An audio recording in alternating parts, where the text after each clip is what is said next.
ഇന്നലെ പഞ്ചാബിൽ നടന്നിട്ടുള്ളത് സ്മാർട്ട് മൂവാണ്. ശരിക്കും പൊളിറ്റിക്കൽ ഈ BJP നടത്തുന്ന ഓപ്പറേഷൻസ് ഉണ്ടല്ലോ, BJP നമ്മളതിനെ ഓപ്പറേഷൻ താമര ഓപ്പറേഷൻ ലോട്ടസ് എന്ന് പറഞ്ഞാൽ ഓപ്പറേഷൻ ലോട്ടസ് അല്ല ലൂട്ട് അസ് ആണെന്നാണ് കെജ്രിവാൾ പറഞ്ഞത്. അമിത്ഷായുടെ ഇത്തരം രാഷ്ട്രീയ കുതന്ത്രങ്ങൾക്ക് മുമ്പിൽ പല രാഷ്ട്രീയ പാർട്ടികളും പതറും നമ്മൾ കാണുന്നുണ്ട്. അതെന്തോ ഒരു ഭയങ്കര ഷ്രൂഡ് ഇൻ്റലിജൻറ്റ് പൊളിറ്റീഷ്യൻ്റെ കഴിവ് മാത്രമല്ല, നാഷണൽ ഈ ഏജൻസീസിനെ വെച്ചിട്ടുള്ള ഒരു കളി കൂടെയാണ്. ഇത്തരത്തിലുള്ള ഏജൻസികൾ ഉപയോഗിച്ച് ആളുകളെ സമ്മർദ്ദത്തിലാക്കുന്നു. അതുകൂടെയാണ് ഇതിലൊരു കാരണം. അല്ലാതെ എന്താണ് അസാധാരണമായിട്ടുള്ള ഒരു രാഷ്ട്രീയ തന്ത്രജ്ഞത എന്നൊക്കെ അതിനെ വിശേഷിപ്പിക്കുന്നത് തെറ്റാണ്.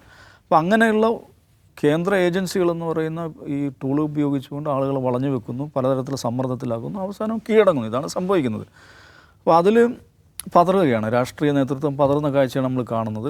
AAPക്ക് അതിൻ്റെ ഒരുപാട് പ്രധാനപ്പെട്ട നേതാക്കൾ, ഫൗണ്ടർ ലീഡേഴ്സ് എന്നവരെ പറയാവുന്ന നേതാക്കന്മാരെ നഷ്ടപ്പെടുന്നു.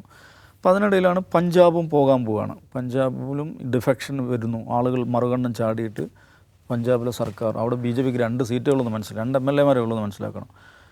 2 MLA ഉള്ളിടത്തിൽ ഭരണം പിടിക്കാൻ സാധിക്കും എന്ന് തെളിയിക്കുന്ന ഒരു അവസരമായിട്ട് ഒരുപക്ഷെ അവർ പഞ്ചാബിനെ കണ്ടിട്ടുണ്ടാകാം. അപ്പോൾ അതിന് മുന്നോടിയായിട്ട് ഇന്നലെ നടന്നിട്ടുള്ള ഈ കോൺഫറൻസ് മോഷൻ, നൗഫൽ പറഞ്ഞാൽ സാധാരണ ഭരണപക്ഷത്തിനെതിരെ പ്രതിപക്ഷം നോൺ കോൺഫിഡൻസ് മോഷനാണ് കൊണ്ടുവരിക. ഇത് ഭരണപക്ഷത്തിന് ഒരു കോൺഫിഡൻസ് മോഷൻ ഇൻട്രൊഡ്യൂസ് ചെയ്യുന്നു. സ്വാഭാവികമായിട്ടും ഗംഭീരമായിട്ട് വിജയിക്കും ഇപ്പോഴത്തെ ടാലി വെച്ചിട്ട്. അപ്പോൾ അതിലൂടെ എന്താ സംഭവിച്ചാൽ 6 മാസത്തേക്ക് സേഫായി. ഇനി 6 മാസം ആർക്കും ഡിഫെക്ഷൻ നടന്നാൽ പോലും നോൺ കോൺഫിഡൻസ് മോഷൻ അടിക്കാൻ പറ്റില്ല. അപ്പോൾ 6 മാസം ഈ സർക്കാർ എന്തായാലും മുന്നോട്ട് പോകും എന്ന് ഉറപ്പിക്കാൻ പറ്റും. അതൊരു രാഷ്ട്രീയ തന്ത്രജ്ഞ തന്നെയാണ്. എനിവേ അതിലെനിക്ക് തോന്നുന്നൊരു കാര്യം എന്ന് വെച്ചിട്ടുണ്ടെങ്കിൽ BJPയുടെ ഈ അരവിന്ദ് കെജ്രിവാളും AAP മുന്നോട്ട് വെക്കുന്ന എന്താണ് അഴിമതിരഹിത രാഷ്ട്രീയം, ധാർമ്മികതയുടെ രാഷ്ട്രീയം എന്നൊക്കെ പറയുന്ന സാധനങ്ങൾ അത് മതിയാവില്ല BJP എതിർക്കാൻ. BJP എന്ന് പറയുന്നത് വേറൊരു ടൈപ്പ് ഓഫ് പൊളിറ്റിക്സാണ് അവർ പ്രയോഗിക്കുന്നത്.